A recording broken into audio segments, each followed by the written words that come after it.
আপনার সামনে একটা টেবিল আছে, সেই টেবিলে বেশ কিছু আপেল রাখা আছে। একাধিক রঙের আছে, একাধিক আকারের আছে, পরিপক্কতার ভিত্তিতে হয়তো তারা আলাদা। এই অবস্থায় আপনাকে বলা হলো যে এখান থেকে আপনি একটাই আপেল বাছাই করতে পারবেন। আপনি কোন আপেলটা বেছে নেবেন?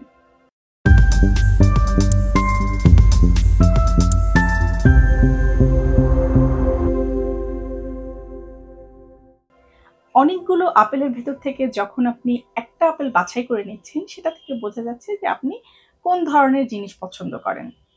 আমরা এরকম প্রতিদিন হাজার হাজার সিদ্ধান্তের ভেতর থেকে কিছু সিদ্ধান্ত নেই, অল্প কিছু বিষয় বা সিদ্ধান্ত আমরা গ্রহণ করি এবং অনেকগুলোকে আমরা আসলে পরিত্যাগ করি। তো এই যে আমরা অনেক কিছু পরিত্যাগ করি এবং অল্প কিছু সিদ্ধান্ত গ্রহণ করি, এটা আসলে কিসের উপর নির্ভর করে? কি কি বিষয় নিয়ন্ত্রণ করে যে আমরা কোনটা পছন্দ করব এবং কোনটা করব না, কোনটা আমাদের সঙ্গে রাখবো এবং কোনটা রাখবো না? আমাদের নির্বাচনের কেন্দ্রে আছে সিদ্ধান্ত গ্রহণের তত্ত্ব। আমরা সুবিধা অসুবিধা মেপে দেখি, তুলনা করি এবং কিছু অপশন বাদ দিই। মনোবিজ্ঞানীরা একে বলেন স্যাটিসফাইসিং, অর্থাৎ প্রথম উপযুক্ত অপশনটি বেছে নেওয়া, অথবা অপটিমাইজিং, সর্বোত্তম অপশনটি খোঁজা। মানুষ সাধারণভাবে যথেষ্ট ভালো সিদ্ধান্ত নিতে পারে, কিন্তু একদম পারফেক্ট সিদ্ধান্ত নেওয়াটা তার হয়ে ওঠে না। এটার কারণ হলো তার হাতে যথেষ্ট পরিমাণ তথ্য থাকে না এবং পারফেক্ট সিদ্ধান্ত নেওয়ার জন্য যথেষ্ট পরিমাণ সময় তার হাতে থাকে না।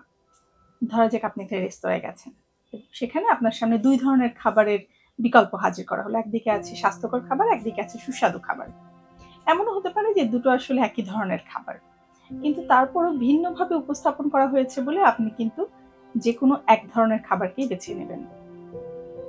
আপনি যা কিছু নির্বাচন করছেন সেটার ভেতর দিয়ে আপনার রুচি বা আপনার ব্যক্তিত্ব প্রকাশিত হচ্ছে, কিন্তু আসলে আপনি যা কিছু বর্জন করছেন, যে সিদ্ধান্তগুলো আপনি গ্রহণ করেননি, পরিত্যাগ করেছেন, সেগুলোর মধ্যেও আপনার রুচি রয়েছে যে কি কি কারণে সেগুলো আপনি পরিত্যাগ করলেন।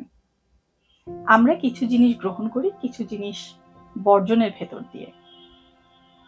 তো ধরা যাক আপনি লাল রঙের জামা পছন্দ করেন, কিন্তু যখন আপনি লাল রঙের জামা পরছেন তখন কিন্তু আপনি কালো রঙকে বর্জনের ভেতর দিয়ে, সাদা রঙকে বর্জনের ভেতর দিয়ে বা অন্যান্য রঙকে বর্জনের ভেতর দিয়ে লাল রঙকে গ্রহণ করছেন।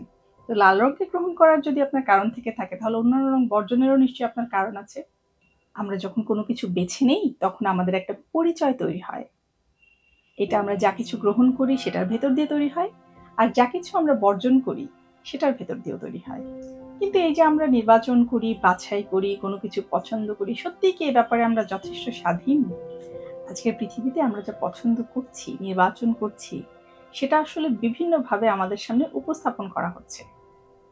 এই যে আপনি ফোন দেখছেন, স্ক্রল করছেন, আপনি কি দেখছেন, কোনটার দিকে বেশি তাকিয়ে থাকছেন, কোন জায়গায় এসে থেমে থাকছেন, সেটার উপর নির্ভর করে কিন্তু আপনি পরবর্তী সময়ের সামনে কি দেখবেন সেটা নির্বাচন করা হচ্ছে, সেটা বাছাই করা হচ্ছে।